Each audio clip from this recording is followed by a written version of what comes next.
Welcome to Midweek Experiments in Faithfulness. This is a weekly facilitated spiritual practice with a Quaker flavor and an experimental ethos. My name is Brent, and I'm the Program and Engagement Manager here at Beacon Hill Friends House. And we are a Quaker center for learning and action, and a residential community of about 20 people who live according to Quaker values. Tonight, we have May Hasbrook with the practice ReWilding Quakers, Everyday Valiance. ReWilding Quakers is a 3-part series of experiential living practice to stir our hope, joy, and communal care. This practice is to reinvigorate us beyond extraordinary respectability into embodied memories of being courageous in our present. Everyday Valiance is the launch to reclaim a wild lineage as friends in faith community and informed by real-time encounters. We will imagine a river as it becomes an ocean, inspired by Kahlil Gibran's poem, Fear. This session is to reclaim the living truth that we are a wild multitude. In doing so, we must reframe origin stories as false when they separate to make us singular. Now, I'm excited to introduce you to May. May resides on Wabanaki lands in Lewiston, Maine, and is active with Three Rivers Monthly Meeting. Her past creative projects spanned Michigan, Peru, and the British Isles. She also traveled in ministry among world friends. These days, May is steeped in repair work as daily choice and a collaborative journey that carries divine promise. She draws up experiences as a survivor of violence, nearing 17 years of sobriety, and identity recovery as a person of mixed lineage. In this series, May offers a frame of generative life-giving practices informed by seasoned community work and diverse contexts, including Quakers of the U.S. Northeast. May, it's all yours. Welcome, everyone, to check that my sound is good for you. Yes, I will be looking for interactive motions like thumbs or holding up supplies. I will refer you to the chat where I've been reminding about some of the supplies I'll come back around to. But if you had not yet gathered some writing utensils and paper minimally, you will need that. And there is a list of the recommended items. So I first have some written notes to frame our time together and to sync us into this shared space. We have a few folks there on site, and we have mostly folks online. So I am really delighted to be here and now together in this way. I want to give thanks to Brent and also Jen Newman for the coming together of this series.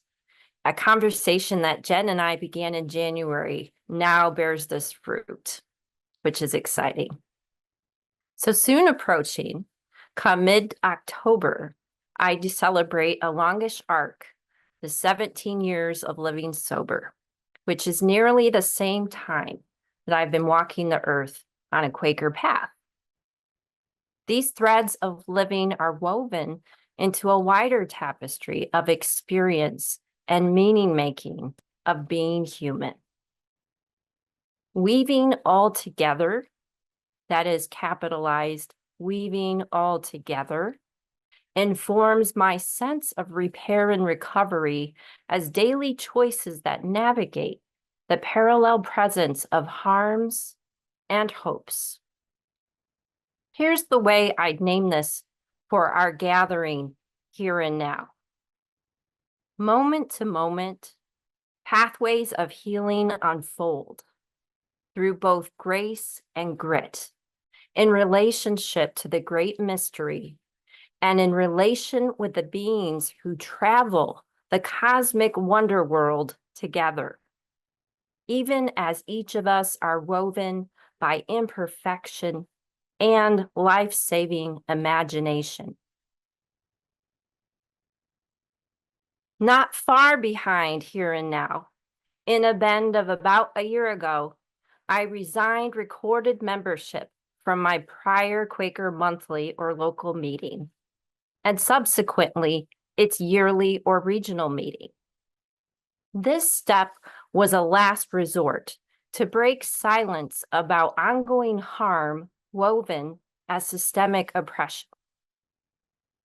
While denials and shunning took place and relational repair is absent from those circles, I am full of gratitude for mending and renewal through consistent care of personal friends near and far, discernment with and encouragement from a Quaker accompaniment group, and especially the radical hospitality that is Three Rivers monthly meeting.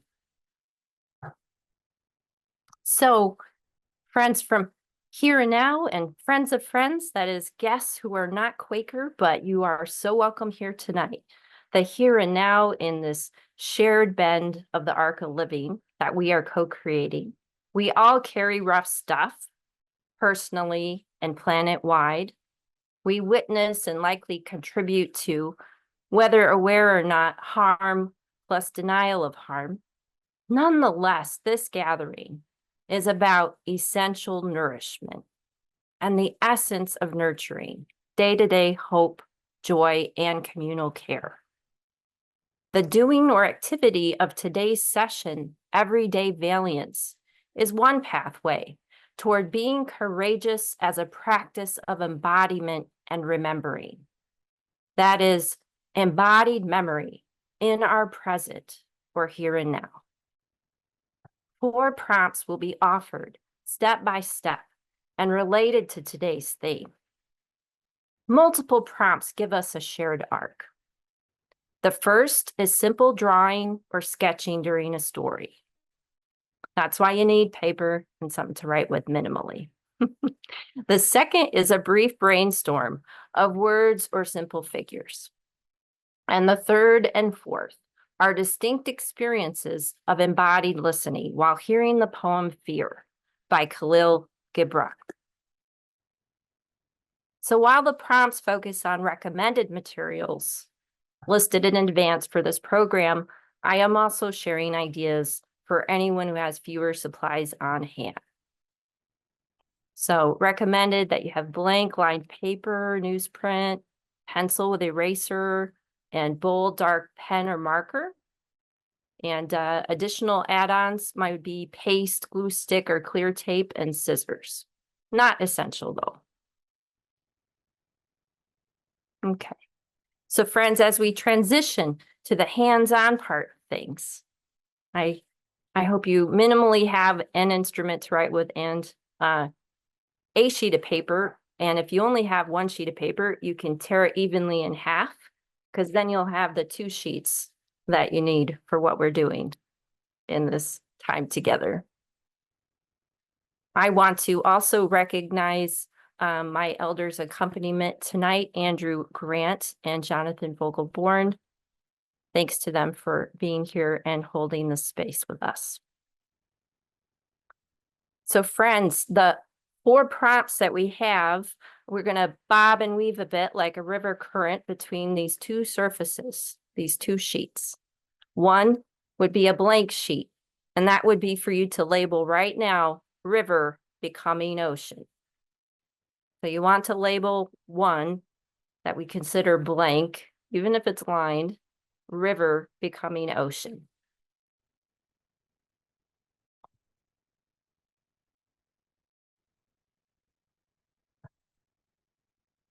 The other sheet, the second item, if you have newsprint, hold on, wait 1 second. For those who don't have newsprint, that's okay.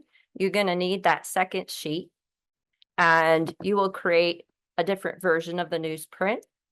You're going to want to have something to write with, and you're going to alter it using thin lines, a light pointed pen, broad strokes. Basically, you want to fill that space with scribble, doodle, generate abstract forms. Don't worry about details. Just kind of fill it so it's not blank. But those of you who have newsprint, you want to cut or tear that newsprint to be the same size as your blank sheet that you've labeled river becoming ocean.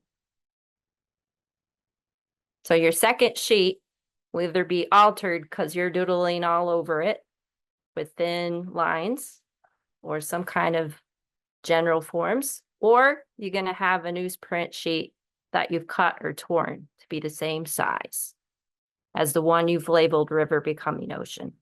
So those are the two surfaces we are going to be bob and weaving between. So friends, when you feel ready with those two, could you give me a thumbs up, either in your screen or using your handy React thumbs up so I can see you're good with your two surfaces. Okay, I'm seeing thumbs. Awesome. All right, so the first prompt, you're going to get ready your blank sheet, the one that you've labeled river becoming ocean. And you can use as many or as few as your utensils for this portion. And you want to decide, this is where you're going to be working on your river becoming ocean. Decide, do you want it to be horizontal, vertical, or even diagonal? Lay out your paper the way you want to work with it. And some ideas about how you can create this river becoming ocean. You might sketch it, shade it, or you even might visually spread words into shapes of river becoming ocean. And you're going to do this while I tell you a bit of a story about everyday Valiance, okay? So you're going to begin the work on your blank sheet of river becoming ocean, however you'd like to do that. Shade, sketch, spread out words and big visuals. And I'm going to tell you about everyday Valiance a little bit. So this theme, where does it come from? There's a couple of places I draw it from. One is a phrase called Valiant 60, which were like the dissidents among the dissidents of the 17th century English Revolution, Church Reformation. But they were actually more than 60. And they traveled and disrupted church gatherings. And they debated in streets with priests. And they were beaten and imprisoned, and many were killed. The other place that everyday Valiance comes from as a theme is something I came across in an article about all of the early friends. And this title included calling them the everyday Valiant. Now, the everyday Valiant were the folks who stayed home and hosted the traveling friends, fed them, visited those in jail, and vouched for each other to authorities. So these are two places that this phrase of everyday Valiance arises from. So everyday Valiance is found in a wild multitude, in a dissident lineage of first friends, in the survival of humans today descended from ancestors, in the sharedness of this arc, this lived experience here and now. We are not solitary figures, although humans can singularize forebears like George Fox, just one of the more than Valiant 60. And we are not alone, even when rejected by others, even when labeled dissident by fellow Quakers today.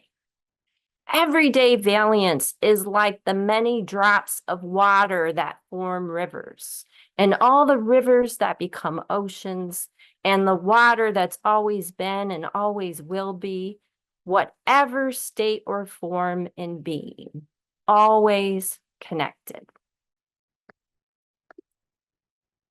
This is where we pause, making your river becoming ocean. And I say pause because you might go back to it later and do more. That's fine. But for now, we're going to pause.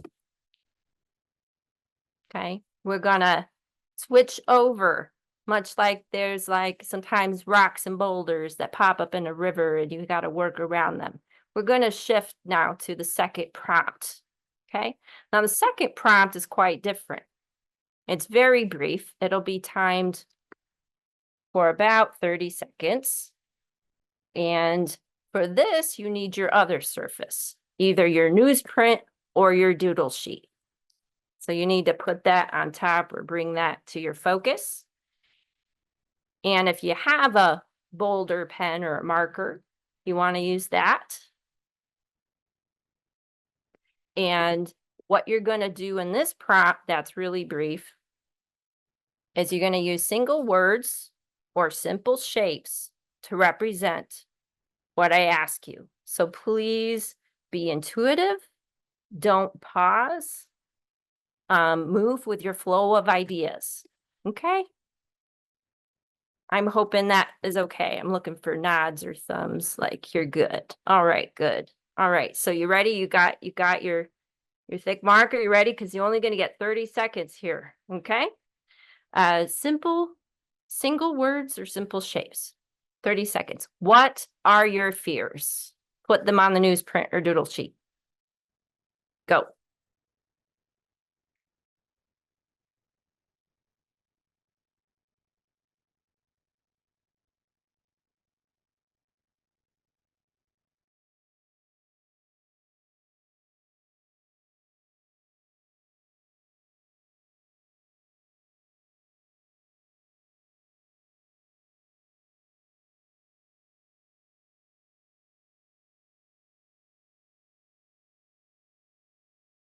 That is 30 seconds, friends.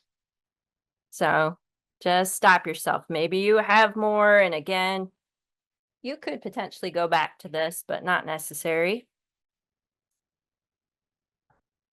All right. So that was a very quick prompt. We want to acknowledge those fears, but we don't really want to dwell on them. Okay, got to acknowledge them, but not overdwell. So now we're moving into the outbounding portion of our prompts, and they revolve around the poem by Kahlil Gibran. And it's a poem called Fear, but it's really about river becoming ocean. Okay, so for the first reading, there will be two of them. For the first reading, if you've lost track of your breath, take a moment to do some inward out breathing. If that 30-second prompt got you a little constricted, take a moment to breathe and stretch. Respect your body. Respect your breath. Be good to you. And if anyone finds this too long, you need to take a break. There will be a recording of this, and you can come back to it later. Do what you need. So for this reading, this prompt 3, what I would like to invite, if it's possible for you, is to close your eyes and focus on a steady breath in and out. And my hope is that you would recall sensations of waterways. That could be a river, that could be an ocean, could be a different kind of water body.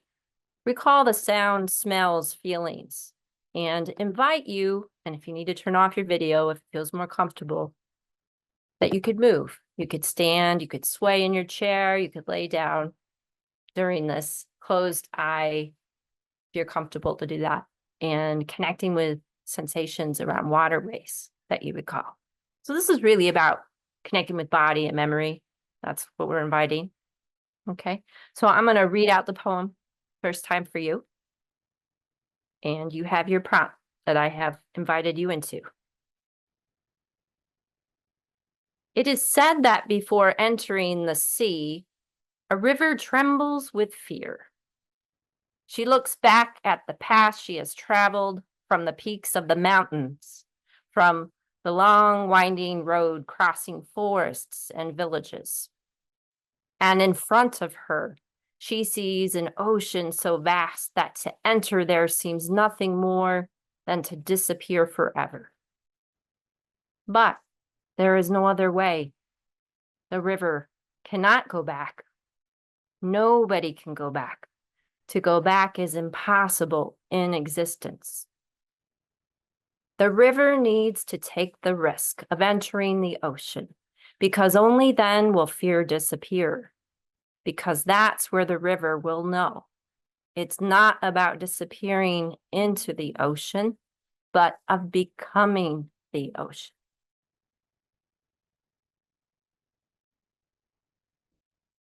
You can open eyes, stretch. And my hope is if you've had that experience with waterway, something's arisen for you, a smell, a sound, a feeling. I don't see anyone looking super wet though, so it looks like you physically stayed here. Well done. All right. So in our closing prompt, fourth prompt before closing words, we are going to go back to the two surfaces that you have worked with in our practice tonight. Tonight for most of us, I think we're in that time zone that overlaps of evening. You're going to open your eyes, steady breaths, and you're going to place your newsprint or doodle sheet that has those representations of fear. You're going to place it on top of your river becoming ocean creation. And what I want to invite you to do while I read the poem a final time is to slowly, gently, not fast or frenzied, begin to take apart the top sheet of fears. So I'm inviting you to rip or cut in gentle, slow ways that top sheet to reveal the river becoming ocean beneath. For some reason, if that's uncomfortable for you, this is not a have to, this is the invitation, okay? So I'm gonna read a second time. If you don't feel ready to tear the fears, then you can go back to closing your eyes and experiencing the waterways through your memories.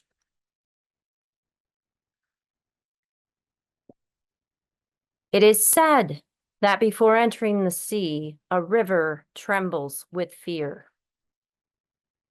She looks back at the path she has traveled from the peaks of the mountains, the long, winding road crossing forests and villages.